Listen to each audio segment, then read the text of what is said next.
Bonjour, c'est Christina. Bienvenue à la lecture de ce 28e chapitre du Tao Te Ching. Je suis très heureuse que tu sois là et je suis très heureuse de continuer à te faire ces lectures et ces commentaires. Je me réjouis à chaque fois, que ce soit en direct ou enregistré, peu importe. Je suis ravie de faire ça, j'adore ce livre. Et j'ai très envie de te faire découvrir tout ce monde du Tao parce que je pense que c'est d'une richesse incommensurable. Tout ce que tu peux découvrir ici, tout ce que cette vision de l'existence permet d'apporter en termes de santé, en termes de bien-être. Et c'est bien là mon but pour toi. Que tu trouves à travers ces mots, ces lignes, toujours plus la capacité de te connecter à la santé qui est déjà en toi, que tu sois malade ou pas. Et ce chapitre 28, il va nous amener dans le monde de l'opposition, des opposés plutôt. Et bien sûr, tu le connais déjà maintenant, les opposés, c'est le yin et le yang. Et c'est tout un monde qui s'ouvre avec ça, et c'est la complexité la difficulté de comprendre comment ces choses qui à la fois sont très différentes, mais doivent former un tout pour créer l'unité. Et ça existe à l'extérieur de toi comme à l'intérieur de toi. C'est pourquoi il est important de faire connaissance avec ce monde-là. Continuons donc l'exploration de ces profonds principes du Tao qui est unité, du Yin et Yang qui est dualité, et des 10 000 êtres qui sont toutes les formes dont tu fais partie. Allons-y. Donc, dans un premier temps, je te souhaite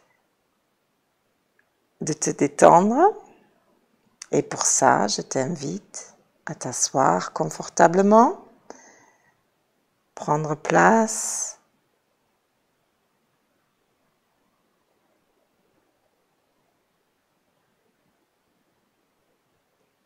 Voilà. Fermez les yeux et puis te laisser porter totalement par les mots que je vais te lire, par les lignes que tu vas entendre. Ouvre bien les oreilles, ouvre ton cœur, ouvre ton esprit.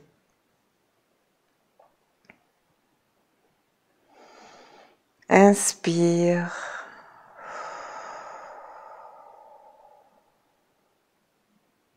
Expire.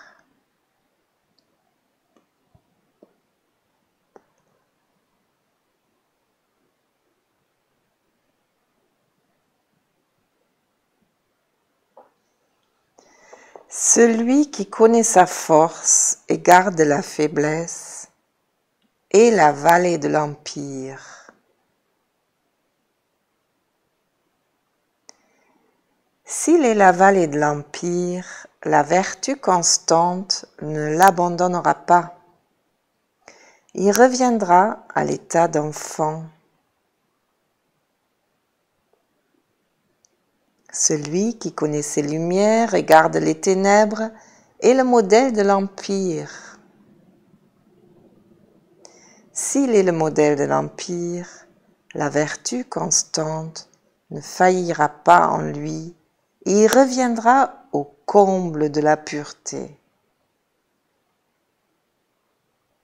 Celui qui connaît sa gloire et garde l'ignominie est aussi la vallée de l'Empire.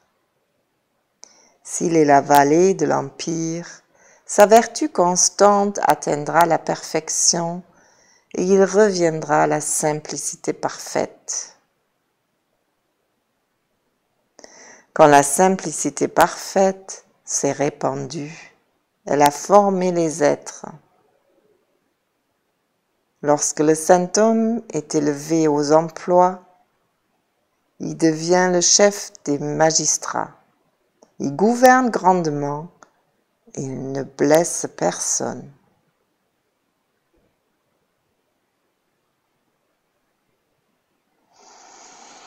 Inspire. Expire.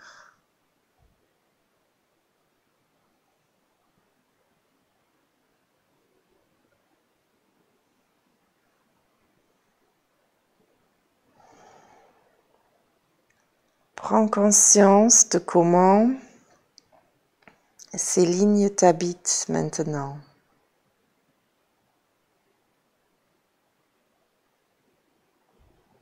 Comment tu es ému. Comment tu es animé par ces lignes.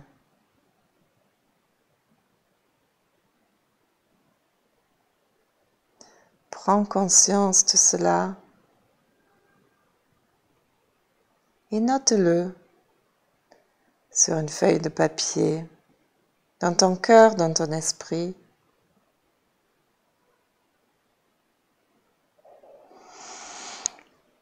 Respire.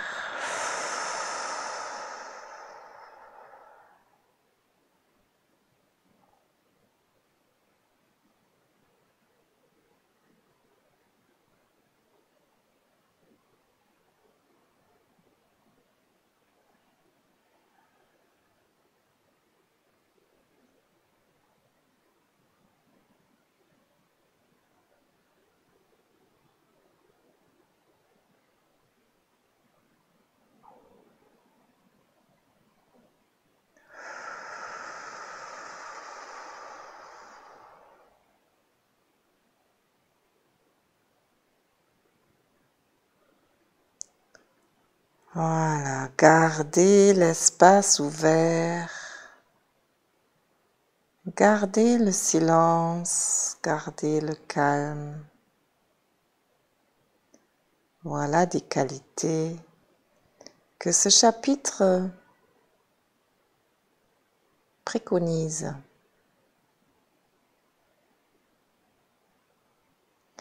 Le yin et le yang sont deux forces opposées d'une même chose. C'est une très grande sagesse, ce principe du yin et du yang, qui n'existe que dans une mise en relief, on va dire. C'est-à-dire, le yin et le yang n'existent pas séparément. Une chose n'est pas yin ou yang. Une chose est une chose et se conjugue en yin et en yang. Il n'y a pas de chose qui soit yin par elle-même ou yang par elle-même. Elle existe dans sa forme yin ou yang que par rapport à autre chose qui est son opposé. C'est pourquoi le texte nous ramène toujours à cette notion-là. Il commence en disant « Qui connaît sa force et garde la faiblesse et la vallée de l'Empire ?»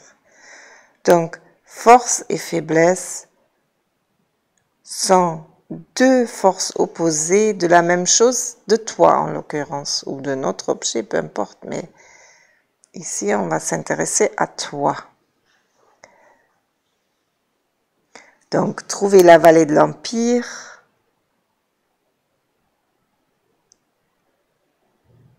c'est avoir conscience des opposés qui existent en toi. Par exemple, force et faiblesse. Et lorsque tu as cette vallée de l'Empire, la vallée de l'Empire, c'est là où il y a les ressources. La vallée, c'est dans la vallée qu'il y a les ressources. C'est dans la vallée que courent les fleuves, les rivières, les ruisseaux. C'est dans la vallée que tu peux planter les légumes. C'est la vallée qui donne accès à la profondeur de la terre, où tu peux trouver tout un tas de ressources. c'est la vallée qui accueille le climat et qui crée la végétation, qui crée les 10 000 êtres issus du grand tout. Donc si tu es la vallée, la vertu constante ne t'abandonnera pas. Parce que plus tu t'élèves, plus tu deviens singulier. Plus tu t'élèves, plus tu perds de la consistance du tout. Dans la vallée, il y a tout. En haut de la montagne, il y a peu. Pour survivre, tu es mieux dans le tout qui te propose plein de choses. Même si tu peux aller en haut de la montagne et survivre quand même. Pourtant,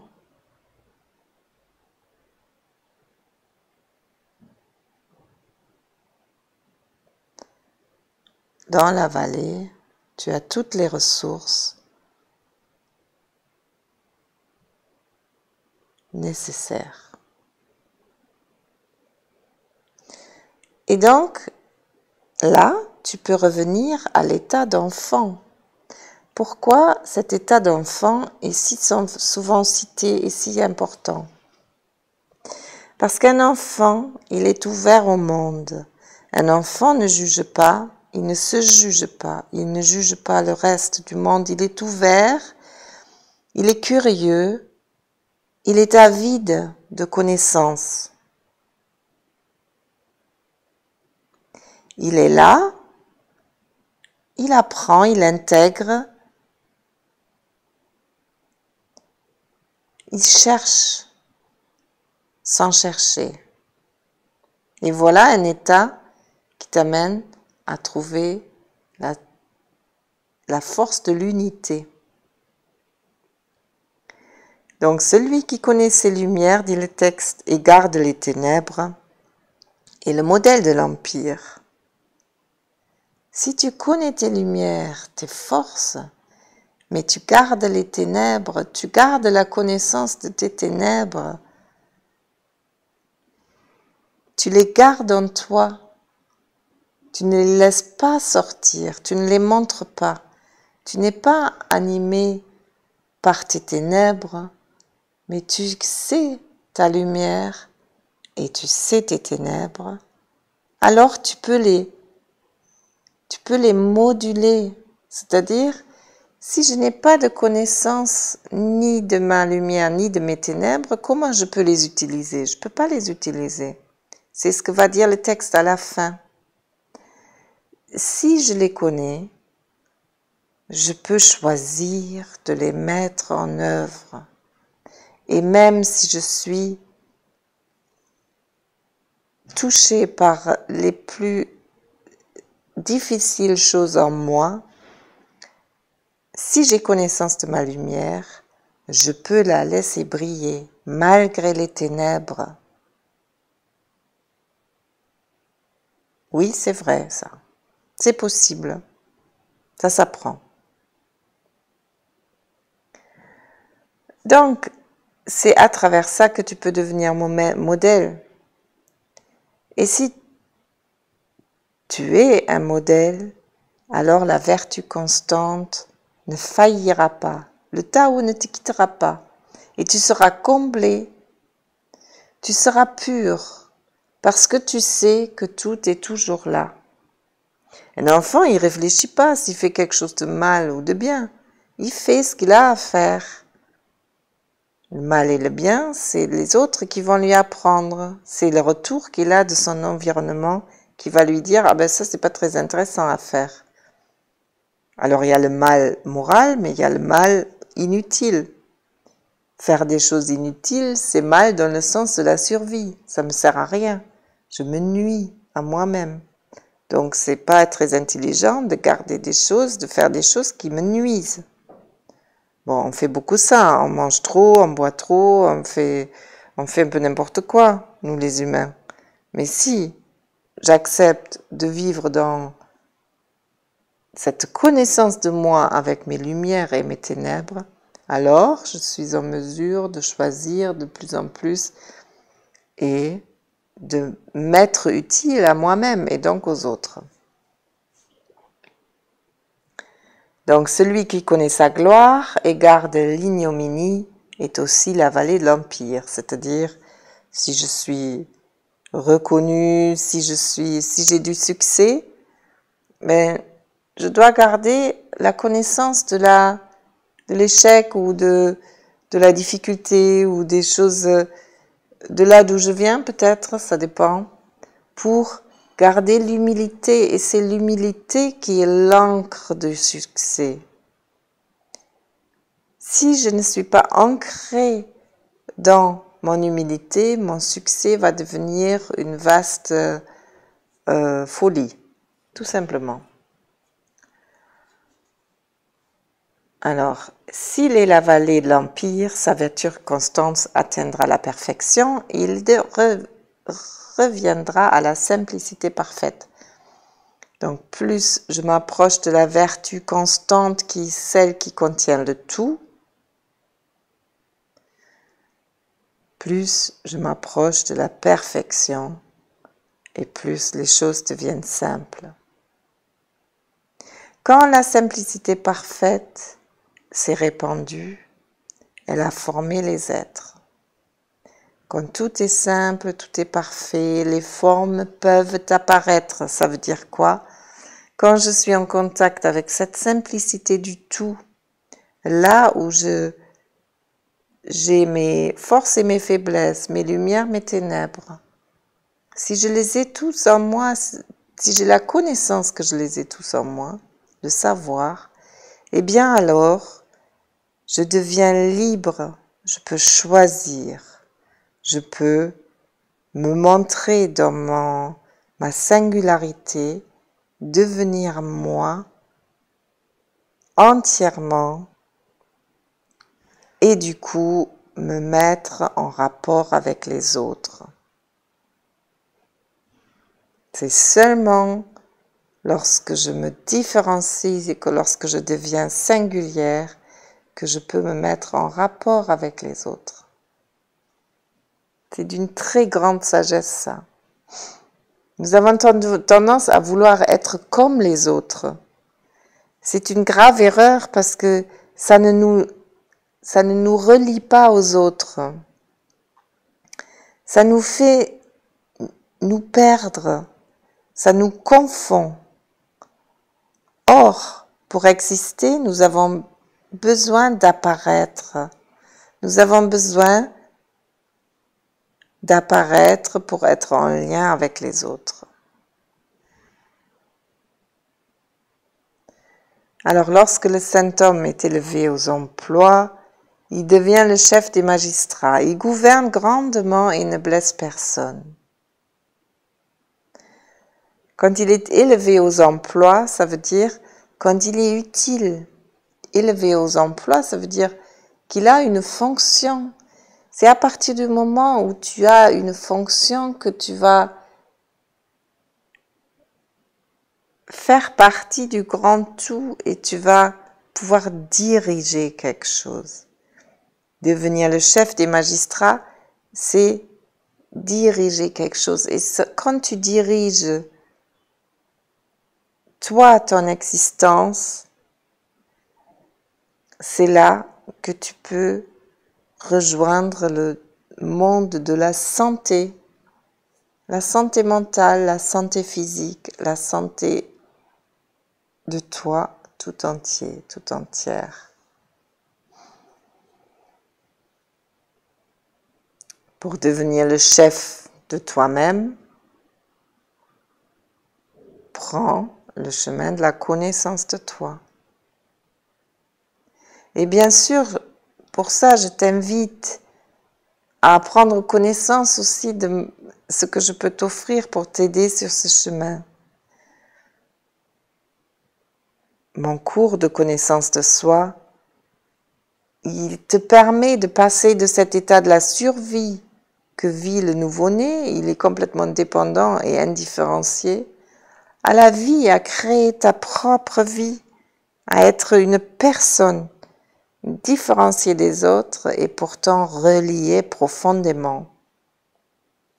Et si tu souhaites l'apprendre, je t'invite à réserver un entretien gratuit avec moi pour que nous en parlions, pour voir ce qui te préoccupe dans ta vie, pour voir ce dont tu as besoin et pour voir si je peux t'aider.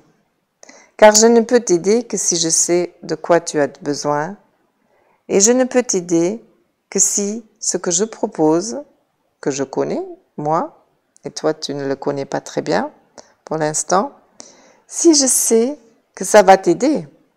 Et ça, c'est moi qui peux te le dire. Tu ne peux pas le savoir par toi-même.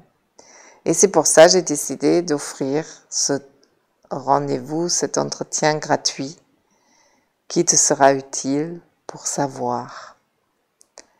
Savoir de quoi tu as besoin. Savoir si je peux t'aider. Donc n'hésite pas, c'est gratuit. C'est du temps que j'ai réservé pour toi. Si tu souhaites en bénéficier, bien évidemment. Je te souhaite une bonne semaine, un bon week-end et je te dis à la semaine prochaine. Au revoir.